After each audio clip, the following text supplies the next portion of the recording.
নমস্কার, আপনাদের সামনে একটি কবিতা পরিবেশন করছি। কবিতার নাম বাংলা তারিখ। কবি শ্রী অনির্বাণ ঘোষ।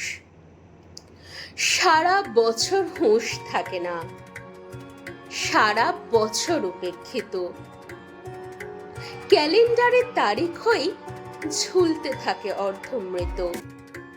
কাউকে যদি প্রশ্ন করেন বাংলাতে আজ তারিখ কত, দেখতে পাবেন সেই বেচারাই কেমন করেন ইতস্তত।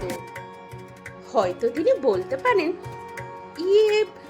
মানে বাংলা তারিখ কেমন করে বলবো, সব কমে তো আর লাগে না ঠিক। তাও আমাদের পয়লা বৈশাখ, তাও আমাদের বর্ষবরণ, আসর সাজাই, কাঁসর বাজাই, উদ্দীপনার নানান ধরন। বাংলা বছর বলতে হাতে সাকল্যে দিন দু চারখানি, একটি তো তার পয়লা বৈশাখ, অন্যটিকেও সবাই মানি।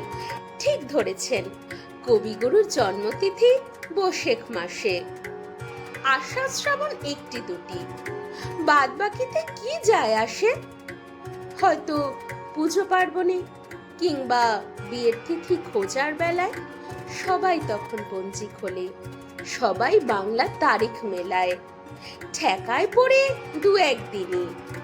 এরপরে কে রাখবে মনে, বাংলা বছর ক্যালেন্ডারে ঝুলবে ধুলোর আস্তরণে। নমস্কার।